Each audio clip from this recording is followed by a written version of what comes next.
রাতের আধারে তেরেসা নামের এক মেয়ে শিকার হয় ধর্ষণের। সেদিনের মতন সে প্রাণে বেঁচে ফিরলেও তাকে লং টাইমের জন্য চলে যেতে হয় কোমায়। পুলিশ অনেক চেষ্টা করেও আসল ক্রিমিনালকে ধরতে যখন ব্যর্থ হচ্ছিল, তখন তারা এক নিরপরাধ শিক্ষককে ধরে এনে প্রমাণ করে দেয় যে সেই আসল ক্রিমিনাল। এভাবে 7 বছর বিনা অপরাধে জেল খাটার পর সেই শিক্ষক এমন এক প্রতিশোধের নেশায় নেমে পড়ে যা দেখে তুমি একদম শকড হয়ে পড়বে। তাহলে প্রশ্ন হচ্ছে, সে কি পেরেছিল আসল ক্রিমিনালকে খুঁজে বের করতে, নাকি এর পিছনে রয়েছে আরো ভয়াল রহস্য? এই সব প্রশ্নের উত্তর মেলাতে চলেছি আজকের মুভি গারুদানের এক্সপ্লেনেশনে।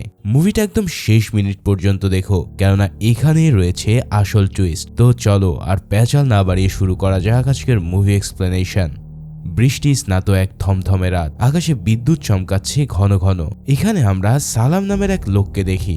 সালাম তার বন্ধুদের সাথে মদের আড্ডায় ব্যস্ত। হঠাৎ তার মনে পড়ে সে যে কনস্ট্রাকশন সাইটে কাজ করে সেখানকার মেন সুইচ অফ করতে সে ভুলে গেছে। তাই সে তখনই তার বন্ধুদের সাথে গাড়ি নিয়ে বেরিয়ে পড়ে মেন সুইচ অফ করতে। অন্যদিকে আমরা তেরেসা নামের এক মেয়েকে ইউনিভার্সিটির স্টেজে মঞ্চ নাটক পারফর্ম করতে দেখি। তেরেসা ছিল ভীষণ ইন্টেলিজেন্ট ও হার্ডওয়ার্কিং একটা মেয়ে। নাটক শেষ হওয়ার পর তেরেসা তার বান্ধবীদের কাছ থেকে বিদায় নেয় বাসায় ফেরার জন্য। বৃষ্টির মাঝে ছাতা নিয়ে কিছু দূর যেতে সে তার পিছনে কারো উপস্থিতি অনুভব করে, আর এরপরেই পথে আমরা শুধু তার ছাতা পরে থাকতে দেখি। এদিকে সালাম তার বন্ধুদের নিয়ে কনস্ট্রাকশন সাইটে পৌঁছে যায়। সেখানে গিয়ে তারা মেন সুইচ অফ করা দেখেই ফিরে আসছিল, কিন্তু হঠাৎ তখনই ভিতর থেকে তারা কারোর গোংরানো আওয়াজ শুনতে পায়। সালাম গুটি গুটি পায়ে সেদিকে এগিয়ে গেলে আবছা বিদ্যুতের ঝলকানিতে এক লোকের চেহারা দেখে ফেলে। লোকটা তাকে দেখা মাত্রই সেখান থেকে পালিয়ে যায়, আর সালাম দৌড়ে সেখানে গেলে তেরেসাকে মেঝেতে পড়ে কাতরাতে দেখে। এরপর তারা সবাই মিলে দ্রুত তাকে হসপিটালে নিয়ে যায়। এরপর আমরা তেরেসার কলেজের প্রফেসর নিশান্তকে দেখি। নিশান্ত তার কিছু কলিগের সাথে আড্ডায় ব্যস্ত ছিল। তখন হঠাৎ তাদের কাছে তেরেসার খবরটা আসলে তারা দ্রুত সুপারলুক হসপিটালে যায়। হসপিটালের সামনে ততক্ষণে মিডিয়া ও ইউনিভার্সিটি স্টুডেন্টদের ভিড় জমে গিয়েছিল। সবাই তেরেসাকে নিয়ে বেশ উদ্বিগ্ন ছিল। এরই মাঝে সেখানে এসে হাজির হয় ডিসিপি হরিশ। হরিশের উপরে এই কেসের তদন্তের দায়িত্ব দেওয়া হয়েছিল। হরিশ ডক্টরের সাথে কথা বলে জানতে পারে তেরেসাকে ধর্ষণ করে কোনো এক লোহার চেন দিয়ে হত্যার চেষ্টা করা হয়। তেরেসা এখন পুরোপুরি কোমায় চলে গেছে। তাই তেরেসার বাবা ফিলিপ এসে মেয়ের এই অবস্থা শুনে কান্নায় ভেঙে পড়ে। এরপর হরিশ এই কেসের প্রত্যক্ষ উইটনেস সালামের সাথে কথা বলে। সালাম এখানে জানায় সে ধর্ষণকারীকে স্পষ্ট দেখেছে। ধর্ষণকারীর চোখের উপরে চুল ছিল। যদিও সে ড্রাঙ্ক করা ছিল, কিন্তু তবুও সে তাকে দেখলেই চিনতে পারবে। এখন হরিশের সাথে থাকা এসআই সালামকে এই ড্রিঙ্কসের ব্যাপারে কাউকে বলতে নিষেধ করে, কারণ সে মদ্যপ ছিল জানলে আদালত তার স্টেটমেন্ট নেবে না। এরপর হরিশ সালামকে নিয়ে কনস্ট্রাকশন সাইটে যায়, যেখানে সালাম জানায় আমার ডিউটি রাত 8টা বাজে শেষ হয় আর ওয়াচম্যান আসে রাত 9টায়। কাল আমার মনে হয়েছিল যে আমি সাইটের মেন সুইচ অফ রেখেছি, তাই সুইচ অন করতে এসে দেখি এই অবস্থা। সবটা শুনে হরিশ বলে তার মানে এটা কোনো আকস্মিক ঘটনা নয়। অপরাধী আগে থেকে জানতো এই সময় এখানে কেউ থাকে না, আর তেরেসা এই একই সময় এখান থেকে যাবে। হরিশ আরো জোরালো ভাবে এবার তদন্ত শুরু করে। সে সালামকে বেশ কিছু অপরাধীর ছবিও দেখায়, তবে সালাম তাদের কাউকে শনাক্ত করতে পারে না। এরই মাঝে তাদের কাছে তেরেসার বডি থেকে সিমেনের ডিএনএ রিপোর্ট চলে আসে। তবে এই ডিএনএ কার সেটা বের করা বেশ মুশকিল। তারা তেরেসার আশেপাশে থাকা প্রায় 100 জন মানুষকে জিজ্ঞাসাবাদ করে, তবে কারো কাছ থেকে সন্দেহজনক কিছু পাওয়া যায় না। দেখতে দেখতে 7 দিন পার হয়ে যায়। পুলিশ অপরাধী তো ধরা দূরে থাক, কোনো ক্লু পর্যন্ত খুঁজে পায় না। তাই সালামের বর্ণনা অনুযায়ী অপরাধীর স্কেচ আর্ট করে পেপারে ছাপা হয়, তবে তাতেও বেশ কিছু লাভ হয় না। তেরেসা পুরোপুরি ইতিমধ্যে কোমায় চলে গেছে। তার বাবা ফিলিপ হরিশকে জানায়, আমি একজন রিটায়ার্ড কর্নেল, আমি আমার দেশের জন্য লড়াই করেছি, আর এখন আমার মেয়ের এই অবস্থা। তোমরা কেন আসামিকে এখনো ধরছো না? তেরেসার ইউনিভার্সিটি স্টুডেন্টরাও ইতিমধ্যে আন্দোলন করতে পথে নেমে আসে। মোট কথা সব দিক থেকেই হরিশের উপরে এবার বেশ চাপ পড়া শুরু হয়। তার উপরে আবার এই কেসটা সিবিআইয়ের হাতে চলে যাওয়ার একটা কথা চলে আসে। তাই হরিশ আর কোনো উপায় না পেয়ে এবার ডিএনএ অ্যানকেস্ট্রির মাধ্যমে আসামি গ্রেফতার করার সিদ্ধান্ত নেয়। ডিএনএ অ্যানকেস্ট্রি হচ্ছে পূর্বপুরুষদের বংশ জানার জন্য বা বিভিন্ন পার্সোনাল সমস্যা থাকার কারণে অনেক মানুষ তাদের সিমেন্ট বিভিন্ন ল্যাবে পাঠিয়ে থাকে। এই সকল মানুষদের কারো সাথে ডিএনএ 60 to 80% ম্যাচ করলেও বোঝা যাবে যে সে আসামির রক্তের সম্পর্কের কোনো আত্মীয় হতে পারে, চাচা, ফুপু অথবা বাবার দিকের কোনো কাজিন। পরের দিনেই তারা আসামি সিমেন্ট স্যাম্পল ল্যাবে পাঠিয়ে দেয়। অনেক খোঁজাখুঁজির পর একটা ল্যাব জানায় সুদীপ রাজন নামের এই লোকের সাথে এই স্যাম্পল 90% ম্যাচ হয়েছে। তারা সুবিদকে জিজ্ঞাসাবাদ করার জন্য এবার থানায় নিয়ে আসে। সুদীপ হায়দ্রাবাদের একটা কোম্পানিতে আইটি সেক্টরে কাজ করে, তো মাঝে মাঝে কাজের সূত্রে সে কেরালা আসে। এখানে তার তেমন কোনো আত্মীয় নেই, তবে তার একজন কাজিন থেকে যায় যার সাথে সুদীপের যোগাযোগ নেই বললেই চলে। হরিশ সুদীপের কাছে সেই কাজিনের নাম ও ঠিকানা জানতে চায়, আর এখানেই জানা যায় যে সুদীপের সেই কাজিন আর কেউই নয়, বরং তেরেসার কলেজ প্রফেসর নিশান্ত। পরের দিন থেকে হরিশ নিশান্তের উপরে নজর রাখতে শুরু করে। তারা সালামকেও নিয়ে যায় নিশান্ত অপরাধী কিনা তা শনাক্ত করতে। প্রথমে তো সালাম বলে নিশান্ত অপরাধী নয়, কিন্তু তখনই এক লোকের সাথে নিশান্তের ঝামেলা হলে লোকটা তাকে ঘুষি মেরে পালিয়ে যায়। ঘুষির কারণে সে মাথা নিচু করতেই তার চুল সামনে চলে আসে। ঠিক তখনই সালাম বলে ওঠে, ইনি হচ্ছে খুনি, আমি 100% শিওর। হরিশরা তখনই নিশান্তকে গ্রেফতার না করে তার বিরুদ্ধে বিভিন্ন স্থান থেকে প্রমাণ সংগ্রহ করতে শুরু করে। প্রথমে নিশান্তের বাড়ির কাজের লোকের মাধ্যমে তার ডিএনএ স্যাম্পল জোগাড় করা হয়। এরপর নিশান্তের কলিগদের সাথে কথা বলে জানতে পারা যায় যে ঘটনার দিন নিশান্ত তাদের সাথেই ছিল, কিন্তু 8টার আগে নিশান্ত বের হয়ে যায় ড্রিঙ্কস আনার কথা বলে। এর আধা ঘন্টা পরে নিশান্ত ড্রিঙ্কস নিয়ে ফিরে আসে, আর ঠিক তার আধা ঘন্টা পরে আসে তেরেসার খবরটি। পরের দিন হরিশদের কাছে নিশান্তের ডিএনএ রিপোর্টও চলে আসে, আর এবার ভিকটিমের শরীর থেকে পাওয়া সিমেন রিপোর্টের সাথে তা সম্পূর্ণ মিলে যায়। সব তথ্য প্রমাণের ভিত্তিতে হরিশরা নিশান্তকে তার বউ বাচ্চার সামনে থেকেই গ্রেফতার করে ফেলে। পরের দৃশ্যে আমরা ডিস্ট্রিক্ট কোর্টে সালামকে অ্যাডভোকেট থমাসের সামনে বসে স্টেটমেন্ট প্র্যাকটিস করতে দেখি। প্রথমে সালাম এমনভাবে স্টেটমেন্ট দিচ্ছিল যেন তাকে কেউ একটা মুখস্থ করিয়ে দিয়েছে, কিন্তু থমাস তাকে যা দেখেছে সেটাই আদালতে সুন্দর করে বলতে বলে। নিশান্তের কেস আদালতে গেলে সালাম স্টেটমেন্ট দেয় যে সে বিদ্যুতের ঝলকানিতে সেদিন রাতে স্পষ্ট নিশান্তকেই দেখেছে। নিশান্তের ডিএনএ রিপোর্টও কোর্টে পেশ করা হয়, আর নিশান্তের কলিগরাও সাক্ষী দেয় যে সেদিন রাতে সে আধা ঘন্টার মতো তাদের সাথে ছিল না। এখন সকল সাক্ষ্য প্রমাণ নিশান্তের বিপক্ষেই চলে যায়। ব্রেকে নিশান্ত উকিলকে কাঁদতে কাঁদতে বলে সে কিছুই করেনি, তাকে কোনো এক কারণে ফাঁসানো হচ্ছে। নিশান্তের উকিল জানায় সকল প্রমাণই তার বিরুদ্ধে, তাই এখানে তার আর কিছু করার নেই। পরের দিন তাকে আবারও আদালতে হাজির করা হয়। আদালতের সামনে মিডিয়ার লোক ও স্টুডেন্টদের উপচে পড়া ভিড় ছিল। কেউ কেউ তো নিশান্তকে গালমন্দ করে তাকে জুতো ছুঁড়ে মারে। সেদিন আদালতে সকল তথ্য প্রমাণের ভিত্তিতে নিশান্তকে যাবজ্জীবন কারাদণ্ড দেওয়া হয়। নিশান্তের ওয়াইফ হারিথাও নিশান্তের দিকে রাগী চোখে তাকিয়ে থাকে, আর সে অসহায়ের মতন কান্না করা ছাড়া আর কিছুই করতে পারে না। টিভিতে তেরেসার অপরাধী শাস্তি শুনে ফিলিপ অসহায় চোখে তার মেয়ের দিকে তাকায়। এরপর 7টা বছর কেটে যায়। সকাল সকাল ফিলিপ ঘুম থেকে উঠে তেরেসাকে ডেকে জগিংয়ে যায়।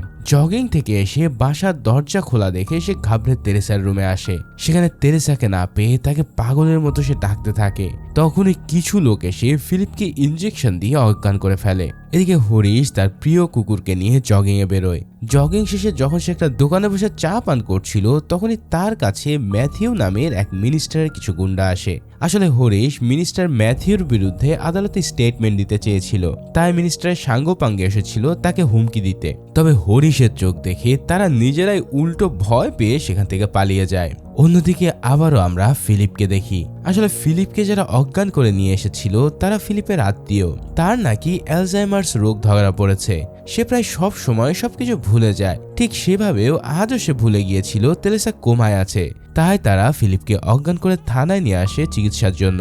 পরের দৃশ্যে আমরা হরিশ আর তার ফ্যামিলিকে দেখি। হরিশের ছেলের স্বপ্ন বিদেশে গিয়ে লেখাপড়া করবে। এখন সে যেহেতু কিছুদিন পর রিটায়ার্ড করতে যাচ্ছে, তাই সে তার বাবার পেনশনের টাকা দিয়ে তার ছেলেকে বিদেশ পাঠানোর সিদ্ধান্ত নেয়। তবে হরিশের ওয়াইফ তার ছেলে মাধ্যমিক পাশ করবে কিনা সেটা নিয়ে বেশ চিন্তিত। এদিকে 7 বছর পর আজ নিশান্ত জেল থেকে মুক্তি পেতে যাচ্ছে। জেলে থাকা অবস্থায় নিশান্ত ভালো কাজ এবং অন্যান্য বৈশিষ্ট্যের কারণে তার সাজা যাবজ্জীবন থেকে 7 বছর করা হয়েছে। নিশান্ত থানা থেকে বেরিয়ে তার বন্ধু সাজির বাসায় যায়। এতদিন পর সাজি নিশান্তকে দেখে বেশ অবাক হয়। তখনই সাজির স্ত্রী বাচ্চা সেখানে আসলে নিশান্তকে দেখে রাগী চোখে তাকিয়ে সেখান থেকে বিদায় নেয়। নিশান্ত বুঝতে পারে কেউই তাকে আর ভালো চোখে দেখছে না। সাজি তাকে জিজ্ঞেস করে তার কি কোনো টাকা লাগবে। নিশান্ত জানায় না, আমার শুধুমাত্র হরিতা আর আমার মেয়ের খোঁজ দরকার। আমি আমার স্ত্রী সন্তানের সাথে দেখা করতে চাই। সাজি তাকে হারিথার ঠিকানা দিলে নিশান্ত গিয়ে তার বাসার সামনে দাঁড়ায়। এদিকে নিশানকে নিয়ে সেখানকার কিছু মানুষ আজেবাজে কথা বলছিল, তবুও সে চুপচাপ হারিথার জন্য অপেক্ষা করে।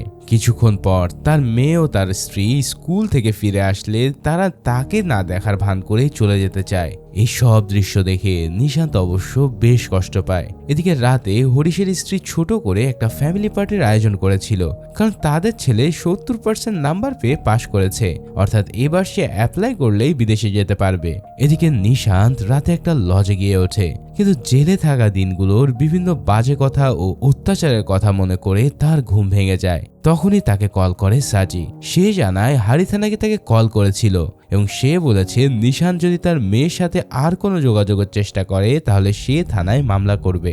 এসব শুনে নিশান্ত কিছু না বলেই কলটা কেটে দেয়। পরের দিন সকালে ফিলিপ গিয়ে দেখে তেরেসার জন্য কেউ একজন ফুল রেখে গেছে। ফিলিপ এই ফুল কে দিয়েছে জিজ্ঞেস করতেই সেখানে থাকা নার্স বলে একজন এসেছিল আর সবে মাত্র সে বাইরে চলে গেছে। এবার ফিলিপ বাইরে তাকিয়ে দেখে নিশান্তি সেই লোক যে তাকে ফুল দিয়েছে।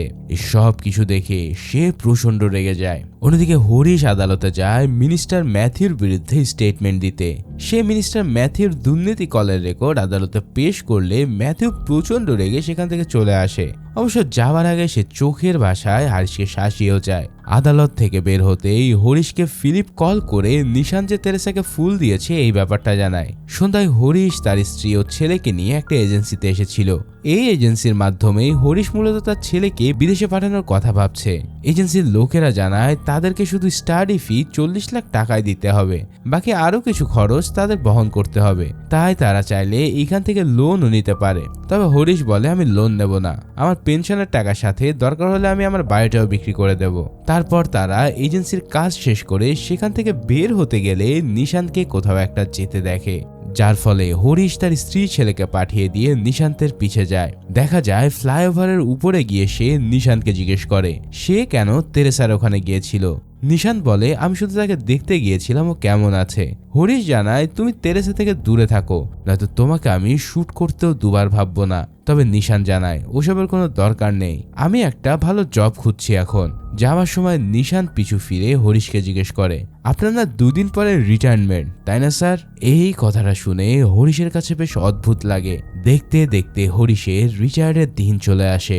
অফিসিয়াল ভাবে রাজকীয় সংবর্ধনার মাধ্যমে হরিশকে বিদায় দেওয়া হয়।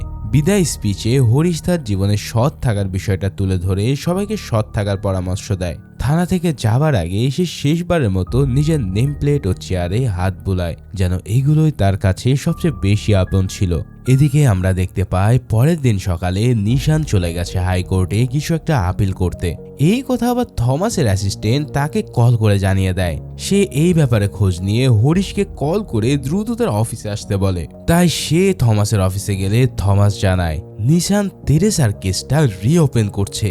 হরিশ বলে কিন্তু ও তো তার শাস্তি ভোগই করে ফেলেছে, তাহলে ও এমন করতে যাবে কেন? থমাস বলে অনেক কারণ হতে পারে, হয়তো পুরানো সম্মান বা ক্ষতিপূরণ পাওয়ার আশায় সে এটা করেছে, কিন্তু তাকে আমি আদালতে টিকতেই দেব না। এই বিষয়টা নিয়ে হরিশ এবার একটু চিন্তায় পড়ে যায়। তবে সে এটা নিয়ে বেশি মাথা ঘামায় না, কারণ তার এখন রিটায়ারমেন্ট হয়ে গেছে আর সে শান্তিতে জীবনযাপন করবে। এদিকে নিশান্তের কেস রিওপেনের ব্যাপারটা টিভিতে হরিথাও দেখে। সাজি, ফিলিপ সহ সবাই এই ব্যাপার দেখে প্রচন্ড অবাক হয়ে যায়। পরের দিন আদালত থেকে নিশান্তকে কেস রিওপেনের পারমিশন দেওয়া হয়। এই খবর পেয়ে থমাস হরিশের সাথে দেখা করে। হরিশকে সে জানায় নিশান্ত এই কেস অনেক প্রিপারেশন নিয়ে রিওপেন করেছে। এই কেসের প্রধান সাক্ষী সালামকেও কেন যেন খুঁজে পাওয়া যাচ্ছে না, তাকে এখন আমাদের খুব প্রয়োজন, কিন্তু তার ফোনও অনেকদিন ধরে বন্ধ আছে। আমার মনে হয় সালামকে গায়েব করা হয়েছে। তখন হরিশ জানায় বোকার মতো কথা বলো না, কাউকে গায়েব করতে হলে সময় এবং টাকা দুটোরই দরকার, যার একটাও এই মুহূর্তে নিশান্তের নেই। থমাস হরিশকে নিয়ে সালামের বাড়ি গেলে সালামের ওয়াইফ জানায় সে কাজের জন্য কোলামাডু গেছে, কিন্তু হরিশ তার চোখ মুখ দেখে বুঝে ফেলেছে সালামের স্ত্রী মিথ্যা বলছে। সে তাকে বলে যে আপনার মেয়ের মতোই একটা মেয়েকে ওই অপরাধী আজ মৃত্যুপায়ী করে ফেলেছে, তাই সেটা ভেবে হলেও সালাম ফিরলে আমাদের জানাবেন। পরের দিন আদালতের প্রথম হিয়ারিং শুরু হয়। থমাস জাজকে বলে 7 বছর আগে সকল উপযুক্ত তথ্য প্রমাণের ভিত্তিতে এই কেস সমাধান হয়ে গেছে। এছাড়াও অপরাধীও তা সাজা ভোগ করেছে। এই কেস রিওপেন করে সে শুধু আদালতে সময় নষ্ট করছে। কিন্তু নিশান জানায়, আমি সময় নষ্ট করতে আসিনি। আমি এই 7 বছরে জেলে বসে ওকালতি সম্পর্কে কোর্স কমপ্লিট করেছি। আমি উপযুক্ত প্রমাণ নিয়ে আজ আদালতে এসেছি। জাজ তাকে তার প্রমাণ পেশ করতে বললে নিশান্ত প্রথমেই সালামকে ডাকে তার স্টেটমেন্ট দিতে, যা দেখে থমাস ও হরিশ দুজনেই অবাক হয়ে যায়। নিশান্ত সালামকে জিজ্ঞেস করে সে কোথা থেকে এসেছে। সালাম চুপ করে থাকলে নিশান্ত বলে, সালাম আসলে একজন মাদকাসক্ত রোগী। এই 7 বছরে সে অসংখ্যবার মাদক নিরাময় কেন্দ্রে ভর্তি হয়েছে। এমনকি সে আজও সেখান থেকে আসছে। 7 বছর আগেও সেদিন রাতে সে মদ্যপ ছিল। এখন যেখানে এই অবস্থায় তার স্টেটমেন্ট ভ্যালিডই হওয়ার কথা না, সেখানে সেই ছিল কেসের প্রধান সাক্ষী। নিশান্ত সালামের কিছু বন্ধুকে ডেকেও বিষয়টা ক্লিয়ার করে যে সালাম সেদিন মদ খেয়েছিল। এবার ব্রেকের পর নিশান্ত একজন ল্যাব টেকনিশিয়ানকে ডাকে, যে কিনা 7 বছর আগে নিশান্তের সিমেন্ট রিপোর্ট দিয়েছিল। নিশান্ত সেই ল্যাবের টেকনিশিয়ানকে জিজ্ঞেস করে, আপনার ল্যাব এখন কোথায় আছে? লোকটা বলে সেটা 1-2 বছর ধরে বন্ধ রয়েছে। নিশান্ত এর কারণ জানতে চাইলে লোকটাও চুপ করে যায়। তখন সে জানায়, আমি বলছি কারণ এদের ল্যাব অনেক সময় ক্লায়েন্টদের ভুলভাল রিপোর্ট দেয়, আর এর জন্যই তাদের উপর একটা কেসও হয়েছে। আগ্রা পুলিশ সব বিবেচনা করে তাদের ল্যাবটা বন্ধ করে দিয়েছে। তাহলে বলুন ইওর অনার, আমার রিপোর্টটা যে ভুল নয় এটার প্রমাণ কি? নিশাত আদালতে আরো কিছু সাক্ষী উপস্থাপন করতে চায়, তবে থমাস জানায় প্রসিকিউশনের সাথে কথা না বলে সাক্ষী উপস্থাপন করা যাবে না। আদালত নিশান্তকে পরবর্তী হিয়ারিংয়ের দিন প্রসিকিউশনের সাথে কথা বলে সাক্ষী নিয়ে আসতে বলে। এর মাঝে নিশান্ত আইনজীবী হিসাবে রেজিস্টার হয়ে যায়, আর এদিকে হরিশের ছেলেকে 1 সপ্তাহের মধ্যে টাকা জমা দিতে বলা হয়। কিন্তু এই কেস রিওপেন হওয়ার কারণে হরিশের পেনশনও আটকে গিয়েছিল, তাই সে আর এজেন্সিতে টাকা দিতে পারে না।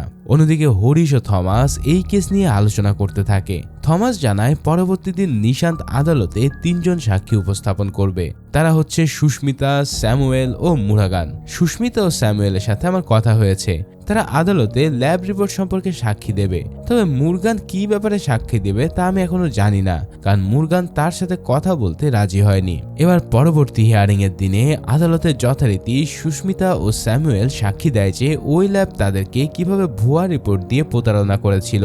এর জন্য আদালত হরিশের পেশ করা 7 বছর আগের ল্যাব রিপোর্ট খারিজ করে দেয়। এরপর মুরগানকে ডাকা হয় সাক্ষী দিতে। মুরগান এসে যা বলে তা শুনে সবার হুঁশ উড়ে যায়। সে জানায় 7 বছর আগে আমি সেদিন তেরেসাকে রেপ করে অন্য শহরে পালিয়ে যাই। সেখানে কিছুদিন থাকার পর আমি জানতে পারি অপরাধী ধরা পড়েছে, তাই আমি আবারও শহরে ফিরে আসি। কিন্তু এখানে এক বাসায় চুরি করতে গেলে আমার হাতে সেই গৃহবধূর মার্ডার হয়। এই কেসে পুলিশ আমাকে গ্রেফতার করে, আর কিছুদিন পরে আমার সাজা শেষ হবে। কিন্তু আমি এখন বুঝতে পারছি সেদিন নেশায় আসক্ত হয়ে বাচ্চা মেয়েটার সাথে আমি কি অন্যায় করেছি। তাই আমি এখন নিজের পাপ স্বীকার করে নিচ্ছি। সেদিন আমি নিজেকে ঠিক রাখতে পারিনি, তবে এখন আমি ধর্মের পথে ফিরে এসেছি। এই সব কথা শেষে নিশান্ত আদালতকে বলে, ইওর অনার, আমি নিরপরাধ ছিলাম, কিন্তু তাও আমাকে ফাঁসানো হয়েছে। তখন ডিউটিরত অফিসাররা ঠিকমতো ইনভেস্টিগেশনই করেনি। তাদের ইনভেস্টিগেশন শিথিল দেখে কেসটা ক্রাইম ব্রাঞ্চের হাতেও সঁপে দেওয়ার কথা ওঠে, আর এর জন্যই তারা নির্দোষ আমাকে ফাঁসিয়ে কেসটা কোনো মতে সলভ করে দিয়েছিল। এখন আমার যে সম্মান, সময় ও মর্যাদা নষ্ট হয়েছে সেটা আমি চাইলেও ফেরত পাবো না। তাই এখন আমি আমার ক্ষতিপূরণ চাই স্যার। আদালত সবটা শুনে নিশান্তকে নিরপরাধ ঘোষণা করে দেয়, সাথে হরিশকে এমন ভুল তদন্ত করার জন্য তাকে 70 লাখ টাকার ক্ষতিপূরণ দেবার রায় জানায়। এই কথা শুনে থমাস ও হরিশ দুজনে প্রচন্ড শক্ত হয়ে পড়ে। কোর্ট থেকে বের হতে নিশান্ত হরিশের কাছে এসে বলে, স্যার, আমি আপনাকে আগেই বলেছিলাম আপনি ভুল করছেন, কিন্তু আপনি শোনেননি। এখন অন্তত আমি সম্মানের সাথে বাঁচতে পারবো। এদিকে নিশান্তের নির্দোষ প্রমাণ হওয়ার ব্যাপারটা সব চ্যানেলে ফলো করে প্রকাশ করা হয়। রাতারাতি নিশান্ত এবার সবার চোখে হিরো হয়ে ওঠে। রিপোর্টাররা হরিশের বাড়ির সামনে গিয়ে অহেতুক ভিড় জমাতে থাকে। থমাস সেখানে আসলেও সে বেশ বিব্রত বোধ করে। তবে হরিশের এই পরিস্থিতিতে সবচেয়ে বেশি অসৎ ব্যবহার করে মিনিস্টার ম্যাথিউ। সে তার বাড়িতে প্রেস ডেকে নিজেকে নির্দোষ দাবি করে এবং জানায় নিশান্ত সাহসী দেখে সে হরিশের মতন অসৎ অফিসারের মুখোশ খুলে দিতে পেরেছে, আর আমার যে কেস ঝুলছে সেটাও নাকি এমন হবে। পলিটিক্যাল দলগুলোর আসল কাজই হয়তো এটা। সুযোগ বুঝে তারা ফায়দা উঠাবে। এখন নিশান্তের ঘটনা এতটাই বেশি ছড়িয়ে পড়ে যে রিপোর্টাররা তেরেসার বাবার কাছ পর্যন্ত ভিড় করে সাক্ষাৎকার নেওয়ার জন্য। এই কেসের কারণে নিশাদ বাদে সবার জীবনে অন্ধকার নেমে আসে। হরিশের পেনশন আটকে যাওয়ায় সে অনেক টেনশনে পড়ে গিয়েছিল। সে বুঝতেই পারছিল না যে এখন সে নিশান্তের কম্পেনসেশন কোথা থেকে দেবে, আর তার ছেলেকে বা সে কিভাবে বিদেশে পাঠাবে। এমন পরিস্থিতিতে তার ছেলে এসে তার পাশে দাঁড়ায়। সে বলে, বাবা তুমি টেনশন করো না, আমি এখানে বসে আমার পড়ালেখা ভালো করেই শেষ করব। কিছুদিনের মধ্যে সবাই সবকিছু ভুলে গেলে আবার সবকিছু স্বাভাবিক হয়ে যাবে। দেখো। হরিশ মায়া ভরা চোখে তার ছেলের দিকে তাকাতেই তার তেরেসার কথা মনে পড়ে যায়। অন্যদিকে নিশান্তের ওয়াইফ হারিথাও তার কাছে ফিরে আসে। সে নিশান্তকে ভুল বোঝার জন্য তার কাছে ক্ষমা চায়। নিশান্ত তাকে বুকে টেনে নিয়ে সবকিছু ভুলে নতুন জীবন শুরু করে। রাতে থমাস হরিশকে বলে, ব্যাপারটা অনেক জটিল হয়ে গেছে। মিনিস্টার অবশ্য এই বিষয়ের ফায়দা নিয়ে তোমার ক্ষতি করার চেষ্টা করবে, তাই ভালো হয় তুমি পরিবারকে নিয়ে কোথাও গিয়ে কিছুদিন থেকে আসো। তবে সে সাফ জানিয়ে দেয় সে তো কোনো অপরাধ করেনি যে সে কোথাও যাবে। কিন্তু তখনই হঠাৎ হরিশের বাড়ির জানলায় কেউ ঢিল মারে। হরিশ দ্রুত বাইরে গেলে সেখানে কাউকেই দেখতে পায় না। বিষয়টা সে কিছুটা ঘাবড়ে গেলে তার স্ত্রী ও ছেলেকে অন্যত্র পাঠিয়ে দেওয়ার সিদ্ধান্ত নিতে থাকে। পরের দিন তাদের ছাড়তে স্টেশনে যাওয়ার সময় কিছু গুন্ডা এসে হরিশের গাড়ির আয়না ভেঙে ফেলে। এবার সে বাইরে নামতে গুন্ডারা কথা কাটাকাটির জেরে তাদের মারতে আসে। তবে সে একাই তাদের প্রতিহত করে সেখান থেকে সোজা কমিশনার অফিসে যায়। সে কমিশনারকে জানায় এই কেসে নিশ্চিত কোনো ভুল হচ্ছে। নিশান্ত অবশ্যই কোনো চাল চেলেছে, আর তাই তাদের উচিত আগের রিপোর্টগুলো নিয়ে আরো ভালো করে ইনভেস্টিগেশন করা। তবে কমিশনার হরিশকে উল্টা ঝাড়ি দিয়ে বলে, একে তো তুমি এক নিরীহ মানুষকে ফাঁসিয়েছো, তার উপর আবার তুমি এভাবে গলা উঁচু করে কথা বলছো। পারলে মিনিস্টার ম্যাথিউর সাথে সেটেলমেন্ট করে তার কাছ থেকে বের হয়ে নাও, নয়তো আরো বেশি পস্তাবে। এই সব শুনে হতাশ হয়ে হরিশ থমাসের সাথে বাড়ি দেখা করতে যায়। থমাস থেকে বোঝানোর চেষ্টা করে হয়তো এটা তাদেরই ভুল ছিল। তবে হরিশ তার নিজের সিদ্ধান্তে অচল থাকে। সে বলে, আমি কখনো কোনো অন্যায় করিনি, আমি এখন যেই শাস্তি পাচ্ছি তা অহেতুক, আর খুব শীঘ্রই আমি এটা প্রমাণ করে দেব। এই সব শুনে বিরক্ত হয়ে থমাস সেখান থেকে চলে যায়। রাতে হরিশ অনেক ড্রিঙ্কস করে বাড়িতে ফিরতে দেখে কেউ তার বাড়ি ভেঙে চুরে লন্ডভন্ড করে দিয়েছে। এমনকি তার প্রিয় কুকুর ড্রেককেও মেরে গাছের সাথে ঝুলিয়ে রেখে গেছে। এই সব দেখে তার মন একদম ভেঙে যায়, আর রাগ কন্ট্রোল করতে না পেরে তখনই সে নিশান্তের বাড়ির দিকে রওনা দেয়। এদিকে নিশান্ত সেদিনে নিজের নামে একটা ল ফার্ম খুলেছে। এর জন্য সে তার সকল আত্মীয় স্বজনদের তার বাড়িতে পার্টি দেয়। সকলেই সেখানে নিশান্তের অনেক প্রশংসা করছিল। তবে হঠাৎ সেখানে গিয়ে হারিশ হাজির হয়ে তার গলা চেপে ধরে। নিশান্তের বন্ধুরা তাকে কোনো রকম ছাড়িয়ে সেখান থেকে পাঠিয়ে দেয়। তবে এই ঘটনায় কেউ একজন ভিডিও করে সোশ্যাল মিডিয়ায় আপলোড করে দিলে সেটাও ভাইরাল হয়ে যায়। প্রচন্ড রকমের মানসিকভাবে ক্লান্ত হয়ে হারিশ নদীর পাড়ে গিয়ে বসে থাকে। ঠিক তখনই তার কাছে তার ওয়াইফ কল করে বলে, তুমি সব কি করছো? সব জায়গায় এখন তোমার ভিডিও। মদ খেয়ে মানুষের বাড়িতে গিয়ে এরকম হাঙ্গামা করছো কেন? হরিশ আর নিজেকে ধরে রাখতে না পেরে কাঁদতে কাঁদতে বলে, ওরা ড্রেককে মেরে ফেলেছে শ্রী। কথাটা শুনে শ্রীও হতভম্ব হয়ে যায়। হরিশ কাঁদতে কাঁদতে গাড়িতে ঘুমিয়ে পড়ে।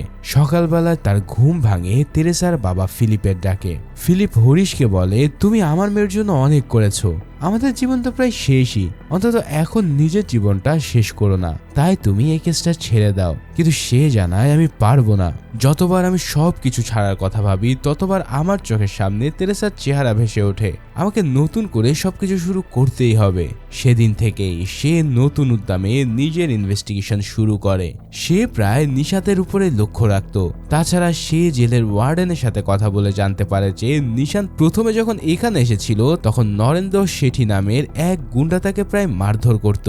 নরেন্দ্র অনেক বেশি প্রভাবশালী ছিল বলে জেলার পর্যন্ত তাকে ভয় পেত। সে জেলে বসে মানি লন্ডারিং 2 নম্বর ব্যবসার মাধ্যমে লাখ লাখ টাকা ইনকাম করত। তবে হঠাৎ করে তার সাথে নিশান্তের সম্পর্ক কেমন যেন ভালো হয়ে যায়। নিশান্তের সাথে মিশে নরেন্দ্র শেঠিও ভালো হতে শুরু করে এবং সে সকল অপরাধ করাও ছেড়ে দেয়। এই কথা শুনে হরিশ নরেন্দ্র শেঠির উপরে কয়েকদিন নজর রাখে। নরেন্দ্রর ব্যবসা ও বিলাসবহুল জীবন দেখে সে কিছু একটা আন্দাজ করে।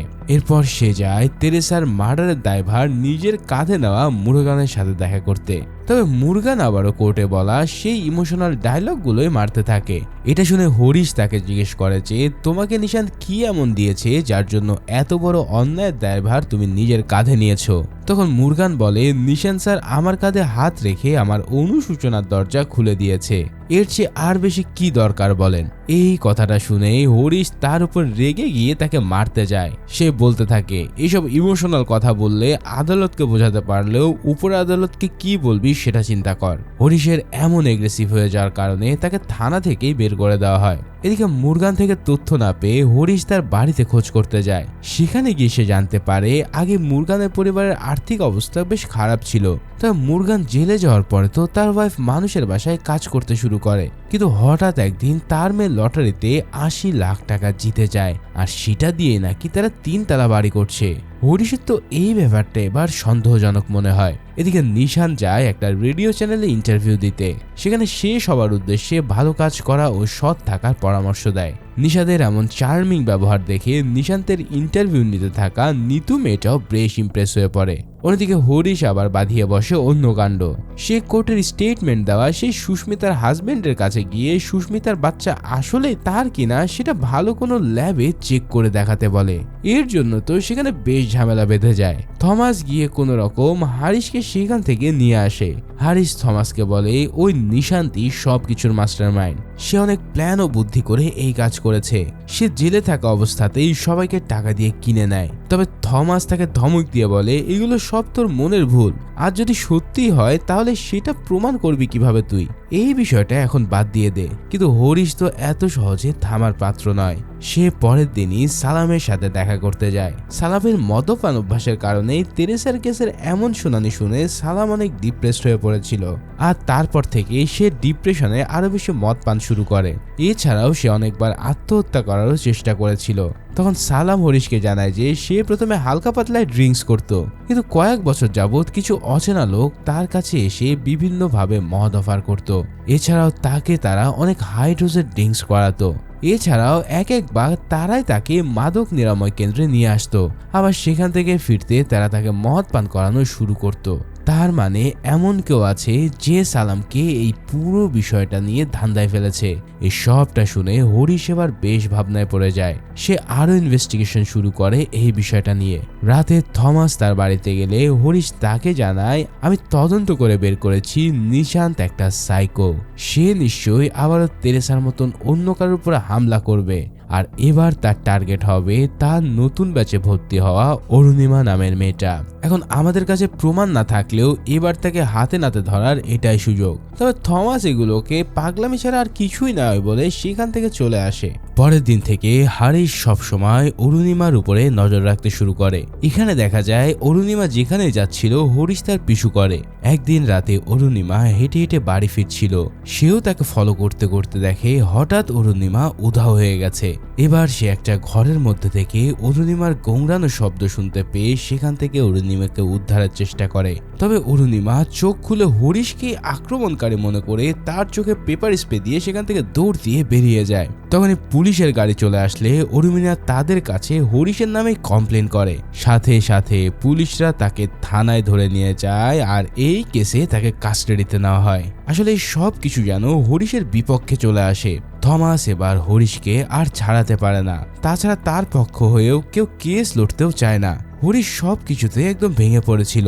এবার তখনই তার কাছে নিশান্ত আসে।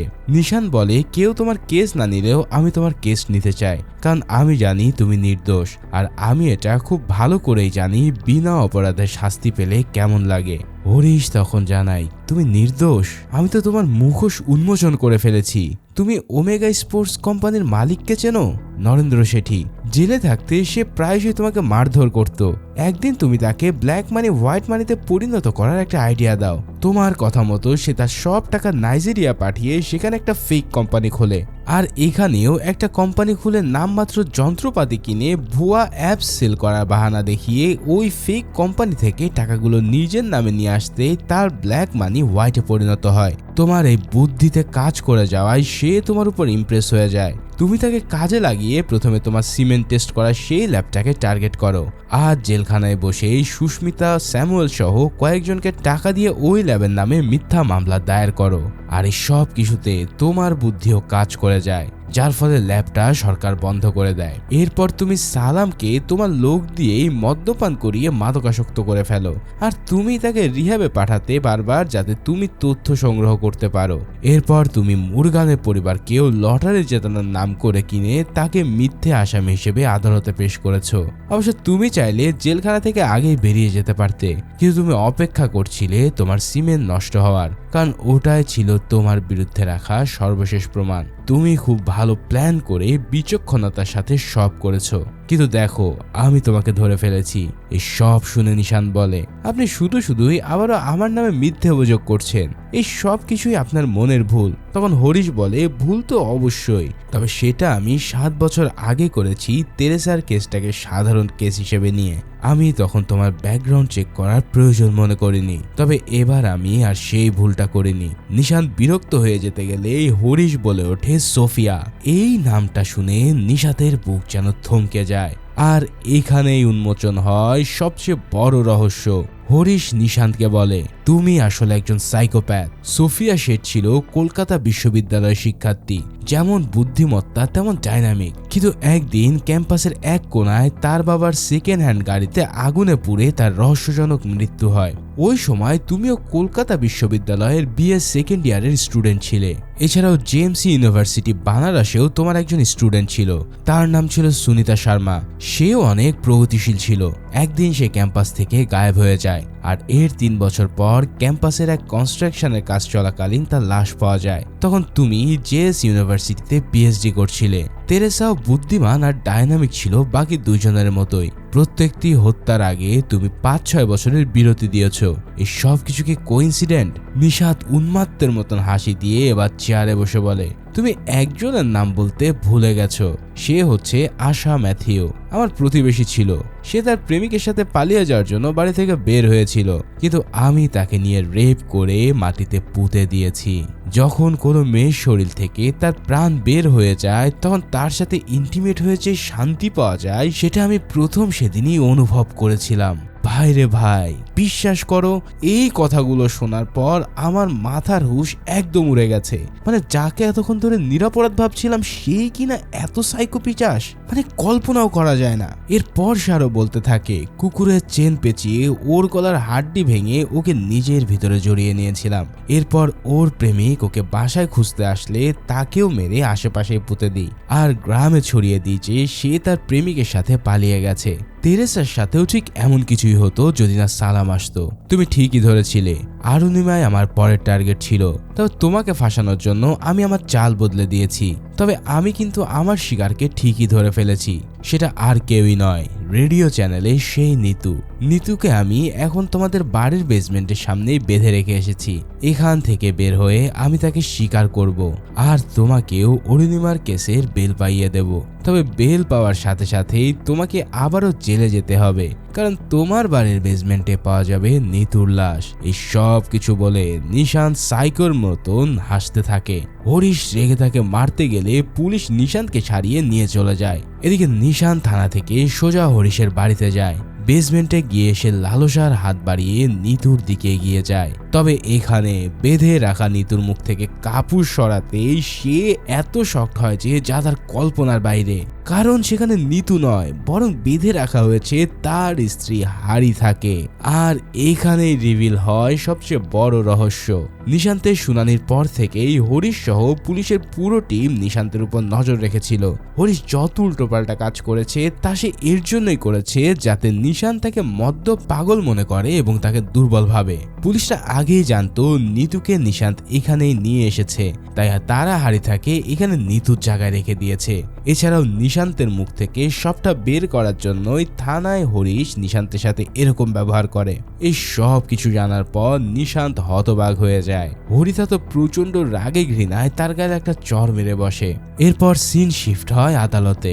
আবারও নিশান্তের কেস আদালতে রিওপেন করা হয় এবং এবারও আদালত সকল তথ্য প্রমাণের ভিত্তিতে নিশান্তকে যাবজ্জীবন কারাদণ্ডে দণ্ডিত করে। ঠিক সেদিনই তেরেসাও মারা যায়। হয়তো তার আত্মাটা এই দিনের জন্য অপেক্ষা করছিল। তেরেসা শুধু তার কেসেই নয়, বরং তার মতো ভিকটিম প্রত্যেকটা মেয়ের বিচার পাইয়ে দিয়েছিল। আর হরিশের মতন পুলিশ অফিসার ছিল বলে এটা সম্ভব হয়েছে। ঠিক এমনই একটা সিনের মুহূর্ত দিয়ে এই অসাধারণ সাইকো মুভিটা এখানেই শেষ হয়।